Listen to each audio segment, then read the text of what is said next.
Hi there makers, it is Jo here from Minerva, and today we're adding to our pocket series where today we're going to take a look at a pleated pocket. Pleated pockets can come in lots of different variations with lots of detail, so you can have it pared down or you can have lots of detail and it will give your pocket a little bit more volume. Today I'm wearing the Mara shirt dress from Style Arc, which has a beautiful pleated pocket, really nice little bit of detail there. So it's got a pleat and a flap at the top, giving the pocket a little bit of expansion, but really it's added to this dress for detail. This has a collar, a hidden placket, inseam pockets, button cuffs. It's a bit of an intermediate make, but it's a really nice sew if you want to have a slow sew and take a project over a period of time. If you're just interested in the pleat pocket, I'm going to show you that as a sample today. I'm not going to show it as part of a garment because that's sort of what we're aiming for, but you can put your pleated pockets onto any other pattern that you're working on. So if you've got shorts, you can add them to the sides to create cargo shorts, or you can put pleated pockets on the front of bags to give you that little bit extra volume. First up, we'll take a look at the paper pattern draft. Instead of drawing my own, I've just taken the Mara shirt dress pocket piece that you've just seen on my dress so that you can see what it looks like as a flat pattern draft. So it's got curved corners, but it could have pointed corners if you wanted to. There's an allowance for the turnover on the top, and then there are the areas where these pleats will be folded under. You'll need to mark all of these, and I can see that when I used this pattern last time I used a tracing wheel and some carbon paper. You'll need all of those lines and details and notches onto your pattern piece.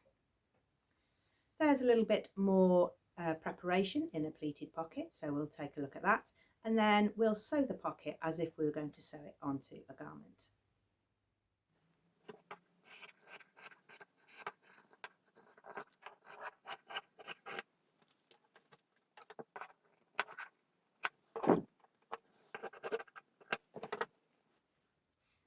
You'll need to transfer all of those markings to your fabric.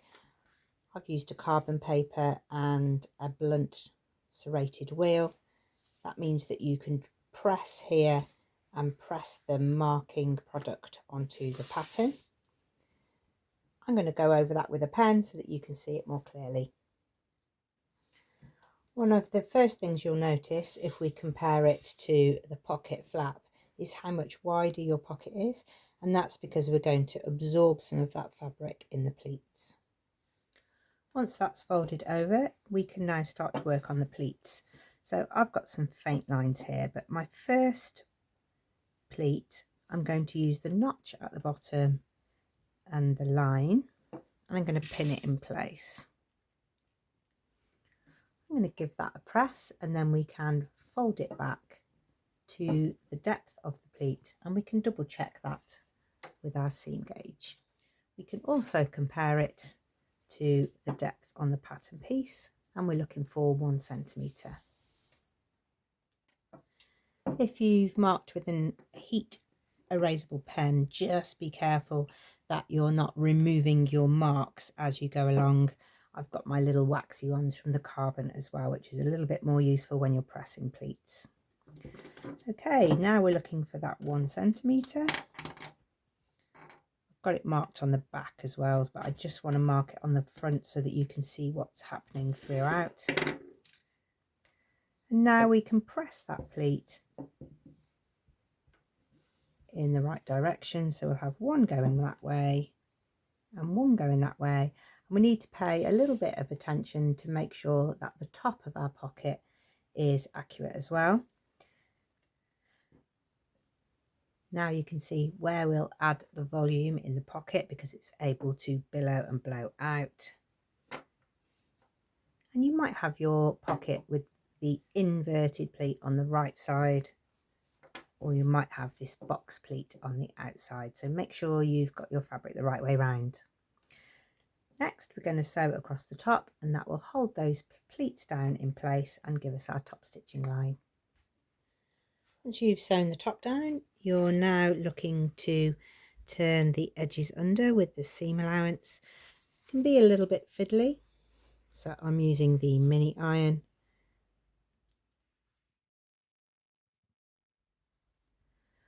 For the corners, you might find it useful just to use a stiletto to hold everything down.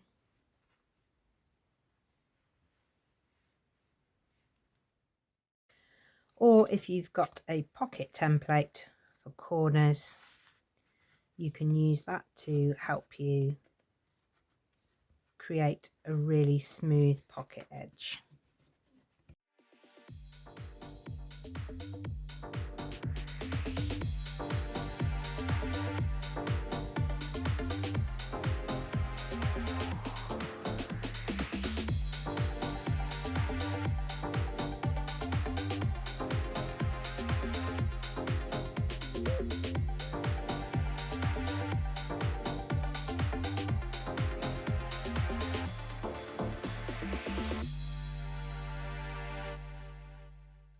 Okay, time to sew. So you don't often have just a pleated pocket on its own. It will generally have a flap at the top. I'm just going to show you the pleated bit at the bottom.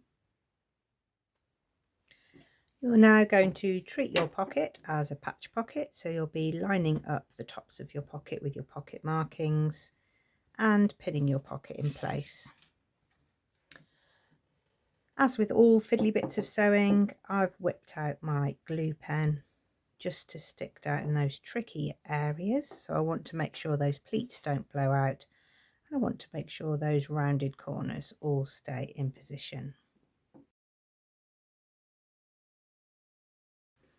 It's easier than using pins because now when I sew I can edge sew really close to the edge without having to stop and pull out pins and adjust the fabric under the machine. Everything can stay exactly where I want it.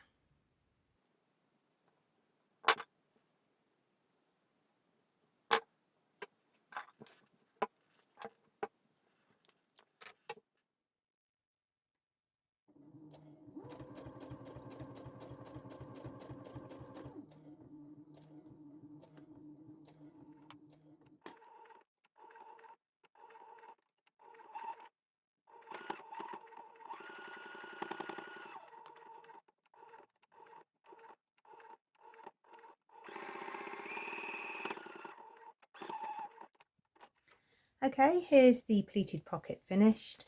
So you've got that extra bit of volume with the pleat. This is off the Mara shirt dress, but there could be 2 pleats here or 3 little ones. You could have pin tucks in here that reduce the width of your pocket, so your pocket piece would be bigger, but you add pin tucks and create that extra detail. This one works in conjunction with the pocket flap, so there would be a place here for a buttonhole and your button would be on the pocket. When you do the top stitching line across the top is the thing that you'll need to decide yourself. So I made the pleats first and then added the top stitching, but you can add a line of top stitching before you do the pleats. You get a slightly different finish across the top. So just be aware you don't want these pleats to be catching. So I've got 2 rows, one holding the top down and one holding the pleats down, but it looks really neat. You might be mixing up your pleated pocket with a bellow pocket. So this is on the side of some men's cargo shorts. This has the pocket flap, the extra roomy pocket, and this one has a gusset that goes around, which is really neatly and closely edge stitched. A pleat is only part of the pocket. With the flap and the gusset, you can really create some interesting and very useful pockets, not just decorative ones. Hope you have enjoyed today's video. It's a really good little technique if you want a little bit more volume to your pocket, or you want a pocket with a bit more interest. You can get lots more content like this over on our YouTube channel. There's lots of playlists there for you to get your teeth stuck into. There are sew-alongs, learn to sew playlists, pattern releases, fabric releases, how to use your overlocker, pattern drafting. There's so much content there for you to explore. You can explore as well our Minerva makers, which can be you too, over on our website. So do make a free account, share your makes, add a photo, a little description, and become part of the community.